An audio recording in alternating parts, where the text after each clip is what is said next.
Hello, everyone. If you like what I'm doing here, please consider subscribing, liking, and commenting. It would really help the channel out quite a bit. Thank you very much. The CBS Radio Mystery Theater presents...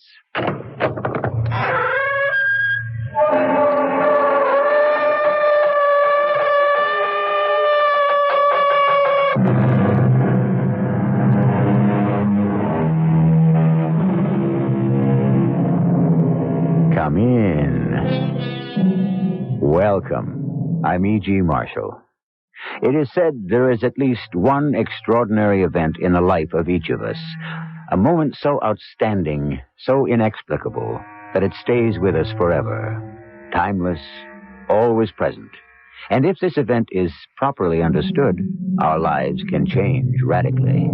But if the meaning of the moment is lost on us, we are doomed to wander forever, remorselessly, as Cain. Anna, are you there? Yes. I can't see you. Your eyes are tired. No, I know I haven't much longer. Stay with me. Don't go home tonight. Dr. Reynolds has ordered me off duty, Greg. I have to go. You don't understand. This isn't for my sake, Anna. It's for yours. For your life.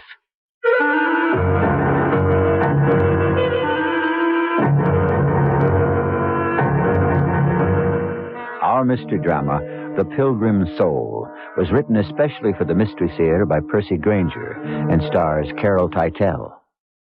I'll be back shortly with Act One.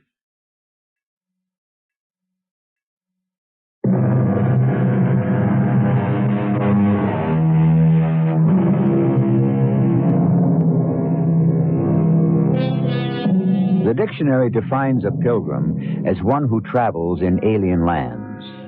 In a sense, we're all pilgrims, for all of life is a search for security, for comfort, for fame, for love. For some of us, the journey is a longer one than for others, and for the few, it can seem all but impossible. A confusion of desires exists within. The desire for resignation versus the desire for conquest, and trust versus suspicion. And if the confusion reaches too great an intensity, we run the risk of losing our bearings altogether. Her name was Anne Jesperson. Yes. Yes, I remember her.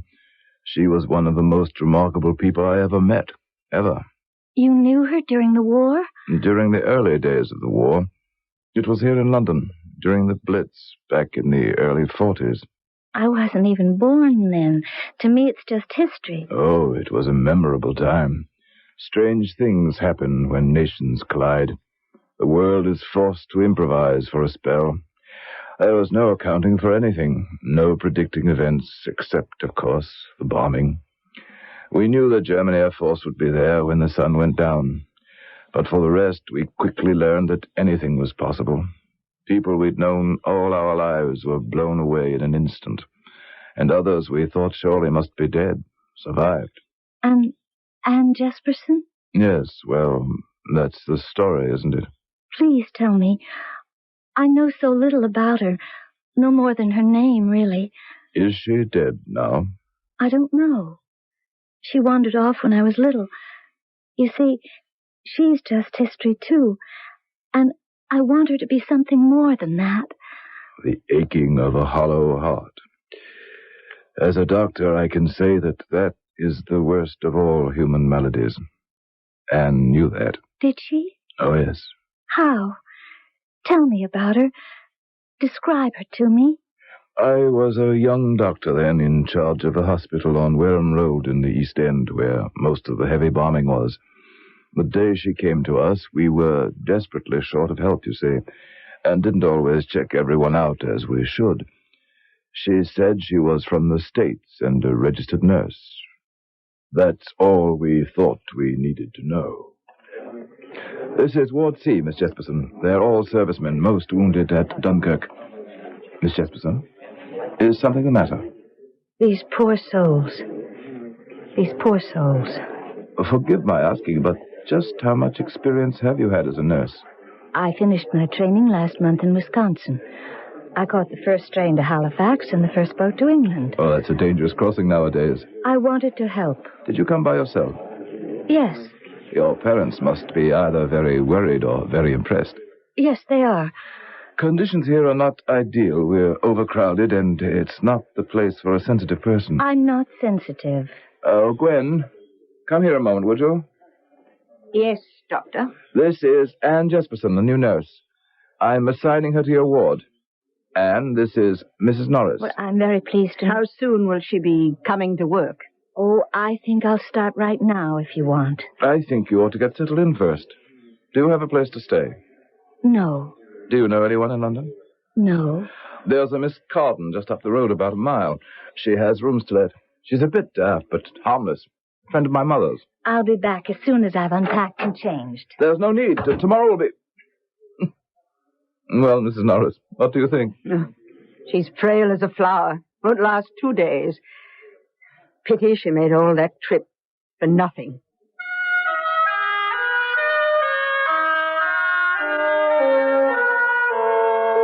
Dr. Reynolds? Oh, of course I knew him. Well, come on in. Thank you, Mrs. Carden.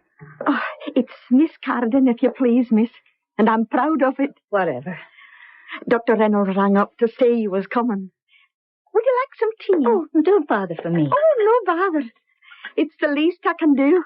You're coming over to help me out like this. Well, I knew there was a shortage of trained nurses, that's all. Oh, indeed there is. Yeah, here's your tea. You have rooms to let? Oh, yes, indeed. I feel a bit criminal charging for the bed, though. Why? Gracious, dearie, because of the air raids, don't you know? We're down in the shelters almost every night. Oh, it won't bother me. I could sleep through anything. Oh, you won't want to stay up here, not with the bombs falling. I'll be all right. You'll change your mind soon enough. Come, I'll show you your room. Your mother soon put Mrs. Norris's prediction to rest. She lasted far longer than 2 days. What was she like? And she was quite serious, rather like you seem to be. Never smiled. But she had the most extraordinary devotion to her work. She moved about the ward like a guardian angel. The men adored her. In fact, they nicknamed her the guardian angel of Ward C. If she happened to be on duty during an air raid, they rested easier, trusting that somehow we would not be hit. Then my mother really was a good person. I don't know. Her devotion was almost too fanatic. There was a strange reserve about her. No, something was wrong, very wrong. And then, one day, Mrs. Norris took me aside. Dr. Reynolds, that new girl, what nursing school did you say she went to? It was somewhere in Wisconsin, I believe. Why? Well, I can't imagine what they taught her. She is singularly ignorant of some of the most basic procedures. You mean she's clumsy? Oh, no. She catches on almost immediately, but that's not the point.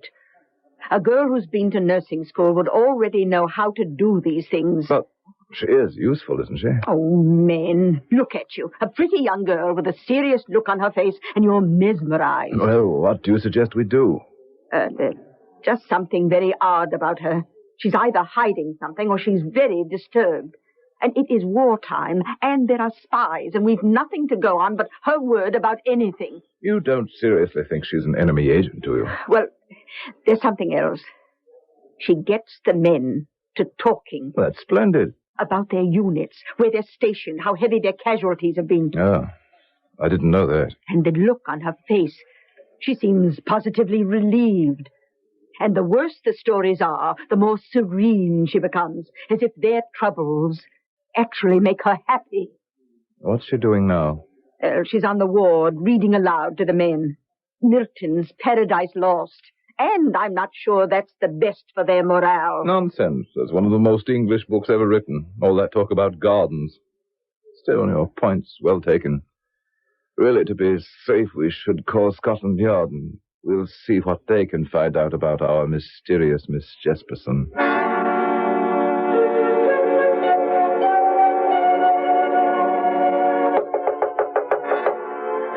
Miss Jesperson?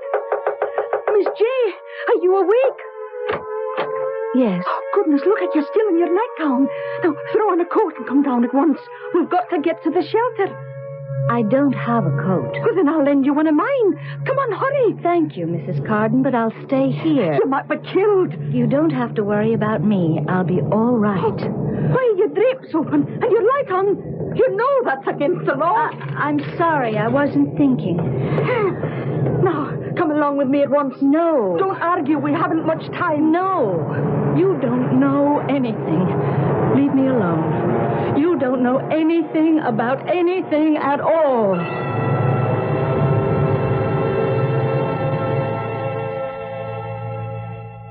Thus with a year, seasons return. But not to me returns day, or the sweet approach of even or morn, or sight of vernal bloom or summer's rose, or flocks or herds or human face divine, but cloud instead, and ever-during dark surrounds me from the cheerful ways of men cut off. Anne. Yes? Excuse me, but we need to see you in my office for a moment. We? There's someone here who needs to speak to you. Gentlemen, I'll be back to finish today's portion in a few minutes. Do you really intend to read them all of Paradise Lost? It gives them something to look forward to each day. And a reason to live, waiting for the next installment. I suppose. Who wants to see me in your office? Is this the girl? Anne, this is Inspector Parsons from Scotland Yard. Miss Jesperson, may I see your passport, please? Oh, yes, it's in my purse. Where are you from? Madison, Wisconsin. Where, so you told Dr. Reynolds, you took a degree in nursing? At the university? Yes. We've cabled them, Miss Jesperson. They have no record of your ever being enrolled there. Then there's something wrong with their records. Here's my passport. We've also checked with your State Department. They have no record of issuing this passport to you. Then they've made a mistake. I don't think so. We're at war, miss. Our backs are rather to the wall at the moment, and we tend to get nervous about people who crop up in our midst under questionable circumstances. I came over to help people. I want to help people. You're staying at 37 Wareham Road. Is that right? With Mrs. Carden? Miss Carden, yes. She's reported that you remain in your room during the air raids, and that on 3 occasions she's caught you with your light on and the curtains open. Anne, is that true? Yes. But you're making a target of yourself. Either that or signaling information to other agents of the Third Reich. No.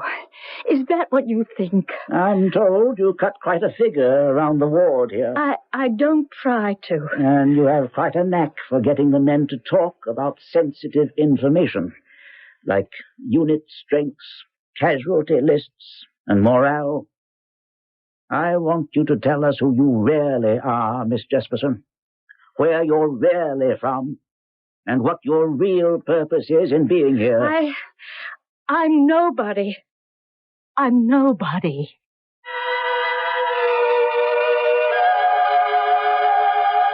People with private preoccupations tend to make us nervous. They move through life with an aura of focused intent, and we never quite know what they're up to. Their motives can be evil, or harmless, or something altogether unexpected. We'll begin to whittle down the options in the case of Anne Jesperson when I return with Act 2.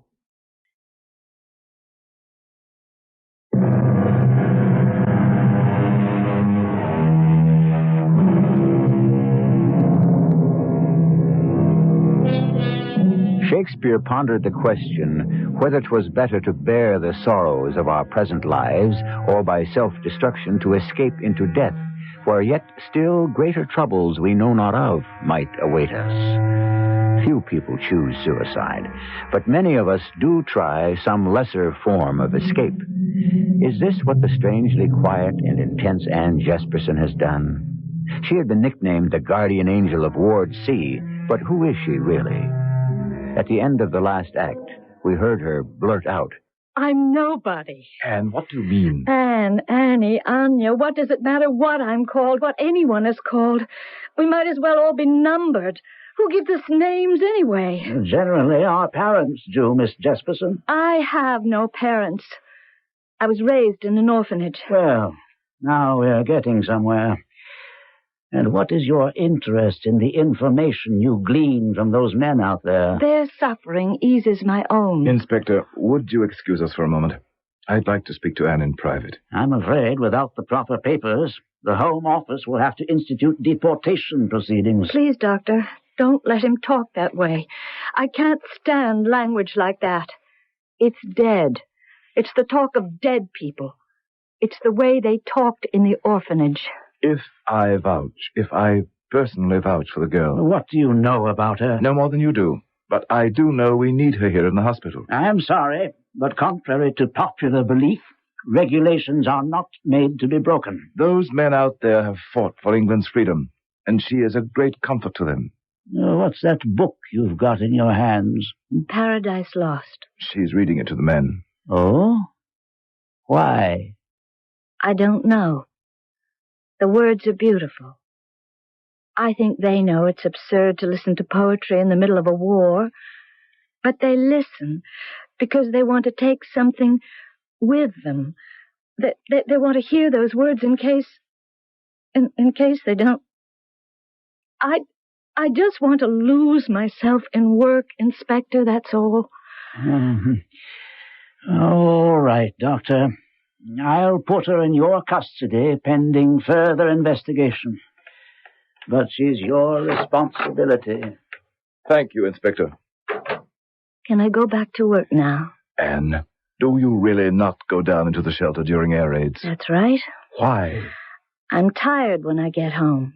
I need my rest. Why do you leave your light on? I don't know. I forget. Do you want to die? No. Why did you come here, Anne? In the newspapers at home, they described the bombs, the fires. They showed pictures. And that drew you here? Yes. You have no one back home? No.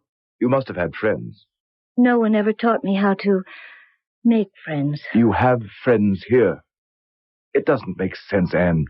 How can you be so devoted to those men out there and care so little for yourself? You go home each night and wait for the bombs to fall. Thank you for your offer to sponsor me, Dr. Reynolds. But I think it will be better if I just go. Go where? It doesn't matter. How? You have no passport. Passports are for people with identities. Why are you afraid, Anne? What are you afraid of? Attachment? But you give so much of yourself to those men. No, I don't give anything of myself. I have nothing to give. I simply work hard, that's all. It's easy to do if you don't let yourself become emotionally involved. But what sustains you? Their suffering. It's familiar to me. It comforts me. Anne, what would you do if someone fell in love with you? I can't think of anything more terrifying. To have children and abandon them the way I was abandoned. You said you were orphaned. My parents left me at a neighbor's one day and disappeared. The neighbor took me to the orphanage. I wasn't adopted because I was too old. I wasn't cute anymore. But that doesn't mean that because it was done to you, you'd do it too. And there is a deep compassion in your soul. Don't you see that? Dr. Reynolds. Yes, Mrs. Norris. We just got a call from Harwich. The harbor's been attacked. A trainload of badly wounded is on its way here. They'll arrive within the hour. Call in all staff, will you? Yes, sir. Anne, we'll need you too. Will you stay? If I can work. If that's all you'll ask of me. Will you start going down with Mrs. Cotton to the shelter at night? I don't know.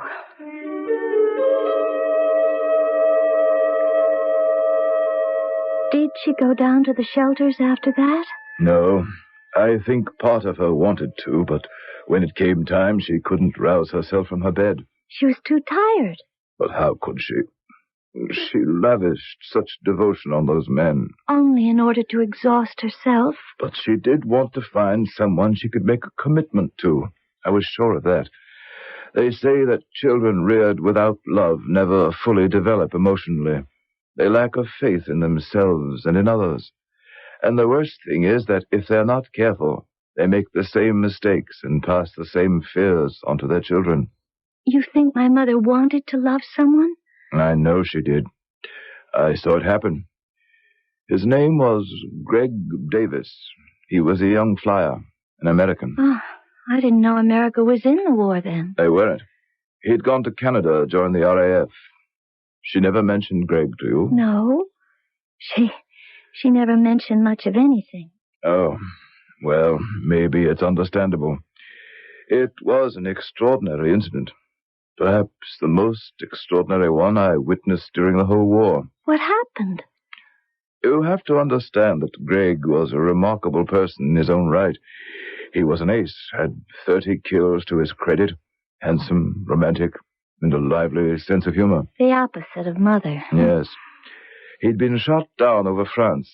The underground had managed to smuggle him out, but his injuries were serious. Even in his weakened condition, though, he cut a dashing figure. And from the moment their eyes met when he was brought into the ward, he and Anna began to have an effect on each other. Anna? Yes. That's how she introduced herself to him. Why? Oh, I think she wanted to be different for him. Someone new, especially to herself. To start over again. He cut right through her reserve. And she did begin to change. Anna. Oh, Anna. Yes. What you got on for tonight, kid? I was thinking of walking to Scotland and back. Now, skip that. Let's go dancing. All right. Where? This is your town, not mine. You pick a spot. The music hall? Nah, they look down your noses at you if you come in the hospital bed. If it's not a crowded night, they don't mind. Serious question, kid. How come you never smile? Smiling's overrated. Sit down. I've got other patients to see. Why do you think patients are called patients? Because they're used to waiting. Now sit down. I spent half of last night making up this true story. And the least you can do is take a minute to laugh at it, okay? Mm-hmm. Good. Now, there's this old character in the East End, see? Never pays any attention to the air raid sirens because he's up on the 6th floor and can't be bothered going up and down all those stairs. So, of course, one night, the Luftwaffe scores a direct hit on his building. Nothing left but a bit of the superstructure. Well, the firemen are there, and from way up above them, through the smoke, they hear his voice.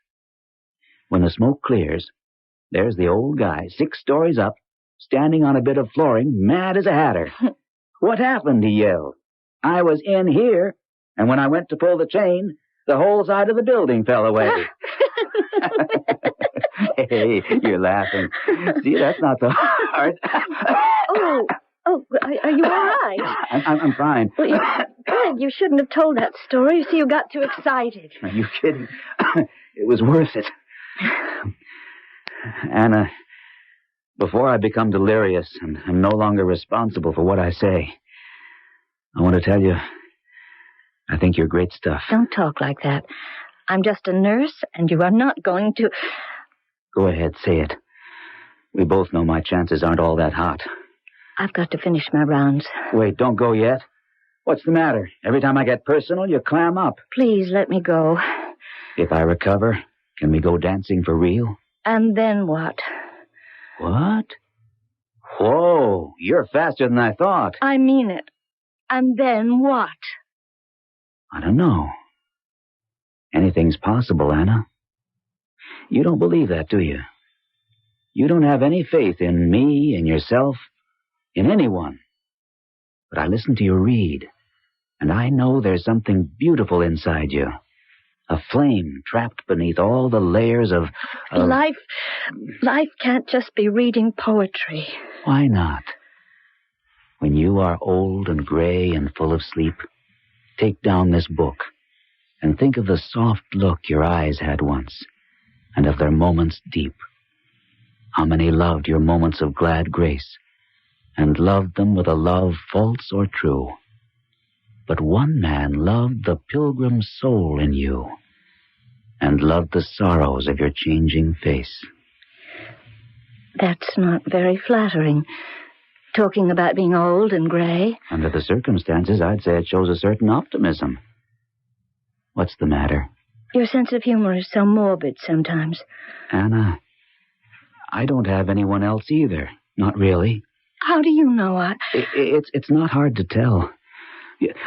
I know I'm living on borrowed time, but all I look forward to is seeing you each day. Anna, don't go.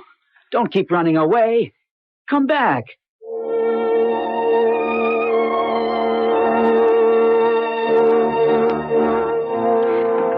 Good evening, Doctor. Hello, Nurse Norris. How's everything? Well, we're running low on all our supplies again. It's endless. Oh, no, not again tonight. Won't it ever stop? Do you know how much I worry that some night they'll score a direct hit on this hospital? Now, none of that. We lead a charmed existence. Good evening, Anne. Hello, Doctor. Nurse Norris, I'm going off now. They're sounding the alert, Anne. Don't you hear? It doesn't matter. No, it does matter. I want you to stay downstairs in the shelter here until the all-clear sounds, and that's an order. All right. Oh, right. Well, that's a switch. Thank goodness you've finally got some sense. There's no point in taking chances. I'm very glad to hear you say that, Anne. Excuse me. Doctor, I need to ask you something. That American pilot, Greg Davis, what are his chances? Of survival? Please, tell me the truth. He's got serious internal bleeding, and some infection has set in. If it doesn't reach his lungs, I'd say his chances are at least 50-50. Oh. But they were less than that when he arrived. And every day he lives, his chances improve. Anne, where are you going? Home. You can't go out there now. The raid has started. It's all right, Dr. Reynolds. It doesn't matter.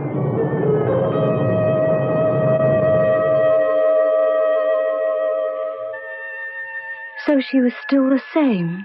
But the torment she suffered as a result of her childhood was coming to the surface.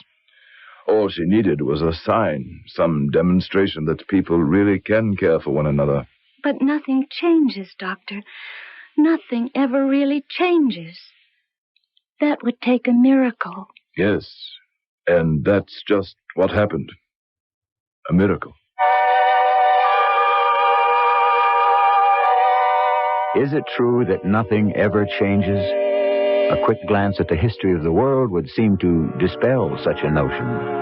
But although our story takes place against the backdrop of one of the most dramatic and tragic episodes of recent history, the events we're dealing with are of a less panoramic nature, for they are internal, the elusive gestures of the psyche, the dark history of an individual soul.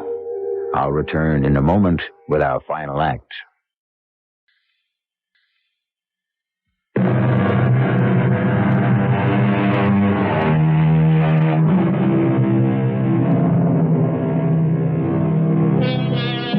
In wartime, most of the focus is on the battlefield. It is easy to overlook the fact that war can put a terrible strain on the fragile web of a relationship between two people. With bombs falling on all sides, who's to say what expressions are sincere and which self-serving? In the shadow of death, how do we separate the honest from the merely sentimental? Caution would be advisable. If only our needs weren't so great. The young pilot continued his struggle for life. It soon became evident to everyone in the ward that it was his feelings for your mother which were keeping him going. And Mother? She loved him. Very cautious and very attentive.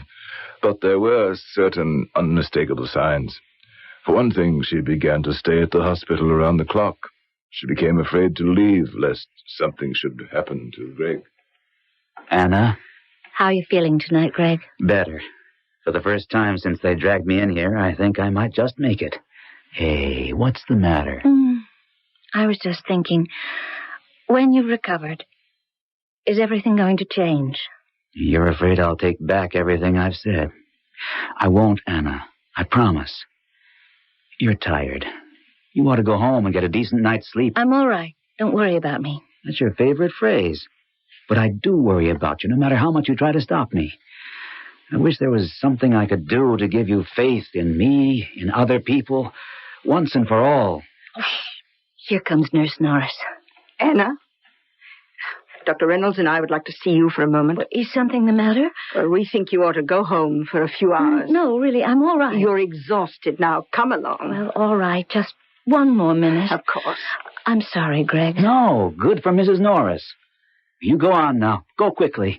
And listen, when you come in tomorrow, I want you to help me sit up, okay? I'm going nuts lying flat on my back.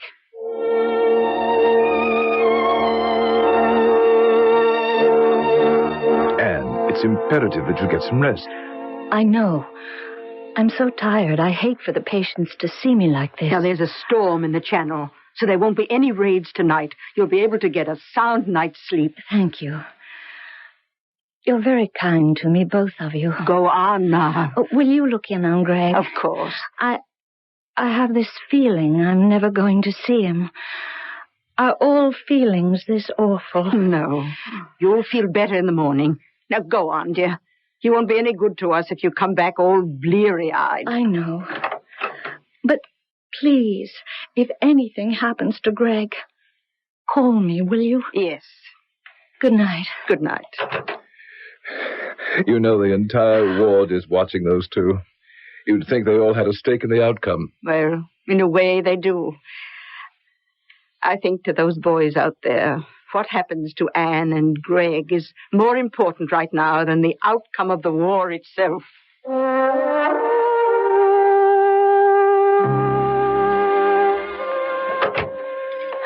Who's there? It's just me, Mrs. Carden. Oh, my goodness, Anne. I've been worried to death. I thought for sure you'd been hurt or killed. Oh, no, I stayed at the hospital these past few nights. I should have called. Oh, well, thank heavens you're safe as all. Come on into the parlor and put up your feet. Oh, no. Oh, please, come in and sit for a while. It's no fun sitting here all by myself. Well, just for a moment, then. Oh, I'll pour you some tea. Oh, but it must be nearly 3 a.m. Isn't there any time of day you English don't have tea? Oh, not that I can think of. Besides, I can't get to sleep till I've had my nightly air raid. I get far too nervous and just lie there waiting. Now, there you are, Thank dear. you. I wonder why they're so long in coming this evening. Dr. Reynolds said there's a storm over the channel. Maybe they won't come tonight. Oh, they'll be here. Don't you worry about that. Don't you worry about that. What's the matter? Oh, nothing. Mrs. Carden, you're crying. What is it? Oh, I was just thinking about someone. A boy I knew once. Someone you were in love with? Oh, he died 22 years ago in the Ardennes forest. 22 years? And you're still thinking about him? How terrible. There are just some feelings one never gets over, I suppose. Oh, but you must. How can you live otherwise? People don't remember you. They don't care. Especially the dead. No, you should finish your tea and go to bed. I'm sorry, really. I shouldn't have said that. What are you going to do? Stay up and wait for the planes. Oh, no. It's only the phone. I'll get it. No, don't. I'm afraid. Why? How can I let it ring? Hello? Is Miss Jesperson there? I'm calling from the hospital. Oh, she's here, but she's exhausted. Is it urgent? Could I speak to her, please? Oh, Anne, it's for you. Who is it? Oh, someone from the hospital. Seems to me they ought to let you get your rest. Should I tell her? No. I'll take it. Hello? Anne? Yes? Who's this? Can you come back to the hospital right away? What's happened? Is it Greg? The airfield at Bournemouth was attacked this evening. The hospital train just pulled into Victoria Station. We're going to need all the staff on hand. Oh, thank goodness. I mean, of course, I'll be right there. Thank you, Anne. Thank you very much. Who is this? Huh? They want you back on duty in your condition? Oh, no. I feel fine now. I'll be fine. Oh, no. No, they're not going to attack tonight. Well, you can't go back now. You'll never make it. I have to. They need me.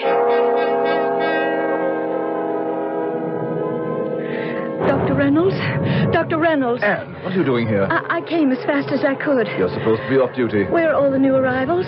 What new arrival? Oh, from the raid on the Bournemouth airfield. There was a raid on Bournemouth? Yes, I got a call. Just a minute. We can find out soon enough.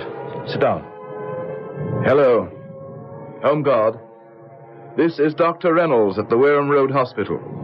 Was the airfield at Bournemouth attacked this evening? I was told a trainload of wounded were at Victoria Station. I see. Has there been a hospital train into Victoria Station in the past hour? None. Well, maybe I didn't hear the station right. How about Liverpool Station or Charing Cross? Yes. Thanks. Sorry for the disturbance. Anything? No. Bournemouth's been checking in all night. There's been no activity down there at all. But someone called me. They told me to come down to the hospital at once. Someone's idea of a practical joke. I'll have them up on charges. You could have been killed out there. As soon as the all clear sounds, you go on home. As long as I'm here. I'm going in and see if Greg is all right. And I'm afraid I've got some bad news for you. What? Greg? He died shortly after you left.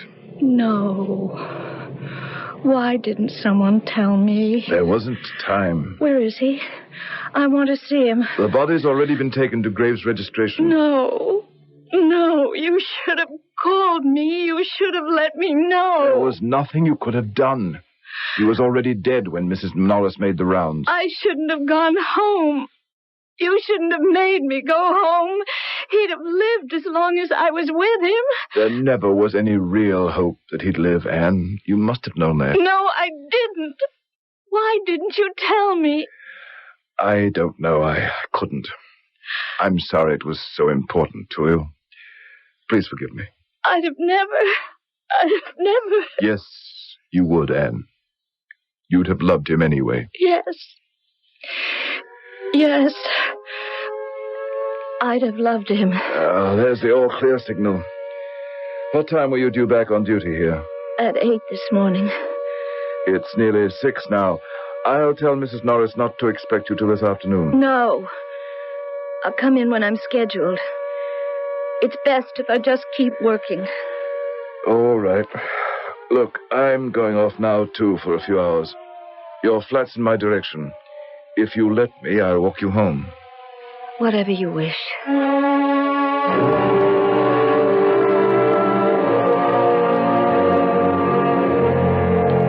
You're still angry with me, aren't you? It doesn't matter. That's your favorite phrase, isn't it? You stopped using it for a while, when Greg was alive. I'm trying not to think about him now. About the fact that I'll never see him again. Doctor, when did Greg die? I mean, what time exactly? About 2:30 this morning. You're sure? Yes, because Mrs. Norris was making the rounds. Why? I don't know. For a moment, I had a crazy notion that it was he who called me because he wanted me to come back and see him once before he died. Did you recognize the voice of the man who spoke to you? I thought it sounded familiar, but it was hard to tell. Anyway, it couldn't have been Greg. The call didn't come until after 3. He'd been dead nearly an hour by then. Well, this is my corner. I don't think I'll be coming into the hospital again. I understand. I mean, ever. Anne. There's just no use in feeling anything at all. The orphanage taught me that. Anne, everyone you love isn't going to die on you or disappear. What's the matter? Good Lord, look. Mrs. Carden's house. It's gone. Anne! Oh, and Dr. Reynolds. Oh, I'm so happy to see you. Mrs. Carden, what happened? You're all right. Well, I just made it to the shelter. You can see for yourself. The Germans scored a direct hit on my house.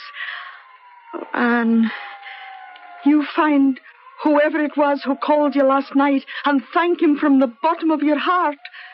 Because just as sure as I am standing here, he saved your life.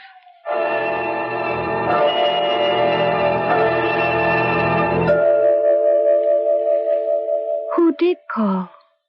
Who do you think? Not that pilot. He was dead. There wasn't anyone else. All calls went through operators in those days, and the telephone exchange had no record of a call to Mrs. Carden's home that evening. It was Greg. giving her the sign that she needed. I don't believe it. Just like your mother. That extraordinary incident was meant to show her how wrong she was to look at the world as a huge orphanage.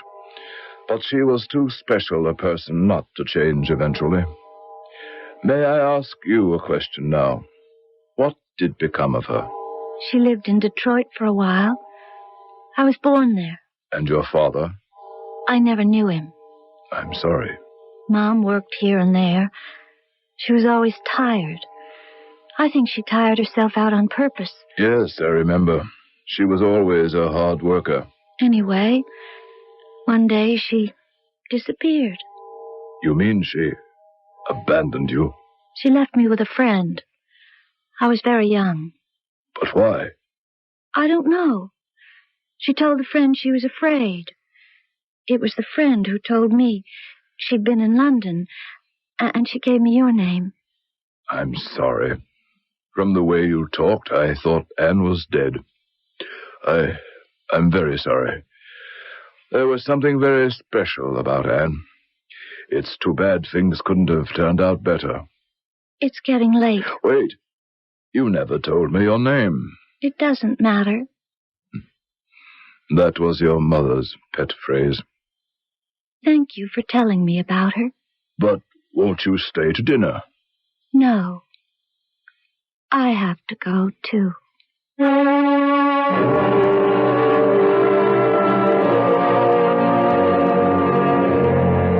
The sins of the parent are visited upon the child.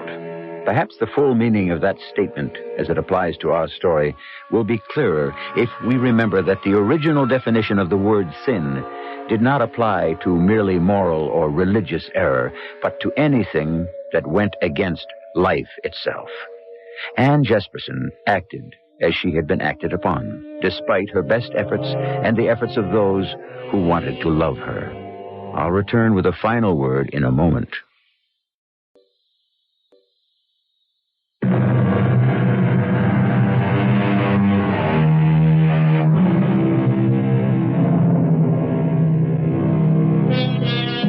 Man is not a totally predetermined creature, but we are highly susceptible to influence and suggestion. The mystery is not that people like Anne Jesperson fail, but that so many of the rest of us succeed. For we are all pilgrim souls. Our cast included Carol Teitel, Gordon Heath, Bryna Raeburn, and Gordon Gould. The entire production was under the direction of Hyman Brown.